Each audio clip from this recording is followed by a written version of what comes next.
আসসালামু আলাইকুম viewers, welcome back to my channel. আজকে আপনাদের জন্য নিয়ে আসলাম আমার আরও একটি রেসিপি, গরু গোশত দিয়ে ভুনা খিচুড়ি। এই খিচুড়ি রান্না আপনারা বৃষ্টির দিন, ছুটির দিন অথবা অতিথি আপ্যায়নে রান্না করে খেতে পারেন। এটি রান্না করা যেমন সহজ তেমনই মুখরোচক। গোশতের খিচুড়ি রান্না করতে আমাদের যা কিছু লাগবে, এখানে নিয়েছি 1 কেজি পরিমাণ গরু গোশত। গোশতগুলো হাড় সহ নিয়েছি মিডিয়াম সাইজ করে।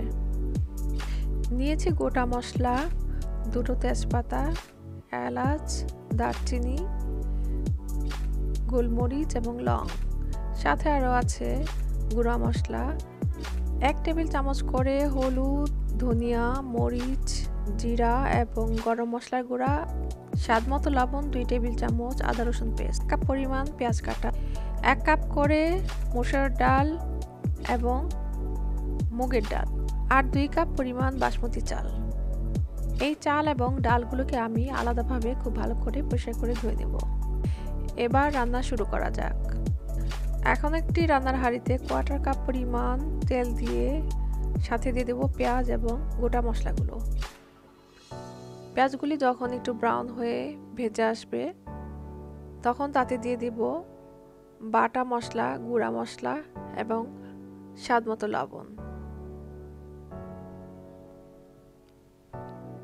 সাথে একটু পানি দিয়ে এই মশলাগুলি খুব ভালো করে কষিয়ে নিব।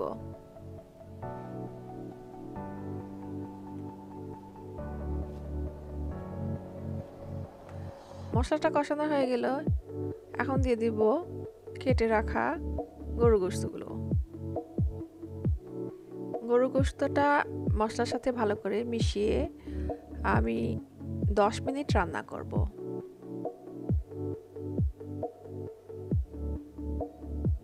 এই 10 মিনিট পরে একটি ঢাকনা দিয়ে দিব। ঢাকনাটি দিয়ে আমি মাংসটা 20 মিনিটের মতো রান্না করব। এর মধ্যে মাংসটা 2 একবার নেড়ে চেড়ে দিয়েছি। মাংসটা কষানো হয়ে গেছে কিন্তু সেদ্ধ হয়নি। আমি এখন তাতে দিয়ে দিব 1.5 কাপ পরিমাণ গরম পানি। এখন চুলার জালটা মিডিয়াম লো ফ্লেমে রেখে রান্না করব যতক্ষণ পর্যন্ত না মাংসটা খুব ভালো নরম হয়ে যায়। প্রায় 15 মিনিট পর গোশতটা সেদ্ধ হয়ে গেছে। এখন অন্য একটি হাঁড়িতে 1/2 কাপ পরিমাণ তেল এবং কিছু গোটা মশলা দিয়ে ফোড়ন তুলে দিয়ে দিব ডালগুলো। এই ডালগুলোকে আমি 10-12 মিনিটের মতো একটু ভেজে নেব যেন কাঁচা গন্ধটা না থাকে। তারপর চালগুলো দিয়ে আবার 5 মিনিটের মতো ভাজবো। আমি একটু হলুদ দিয়েছি কারণ গোশতের মধ্যে অলরেডি হলুদ দেওয়া আছে। চাল এবং ডাল ভাজা হয়ে গেছে। এখন দিয়ে দেব আন্দাজ মতো পানি।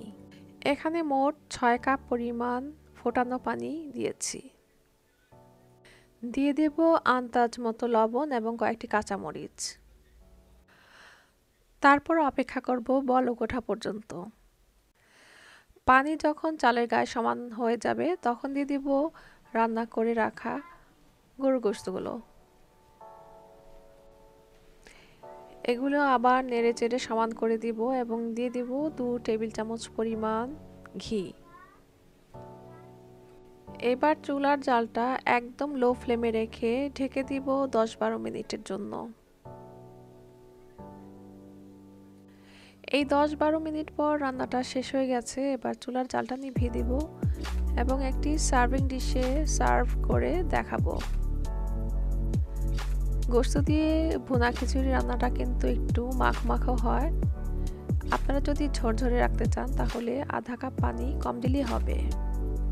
আমার এই রেসিপিটি আপনাদের কাছে কেমন লেগেছে অবশ্যই একটি লাইক এবং কমেন্টস করে জানাবেন।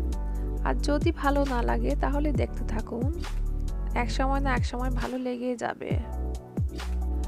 আজকের মতো এখানেই শেষ করলাম। আবারও দেখা হবে অন্য কোনো সময় অন্য কোনো রেসিপিতে। সবাই ভালো থাকবেন। আল্লাহ হাফেজ।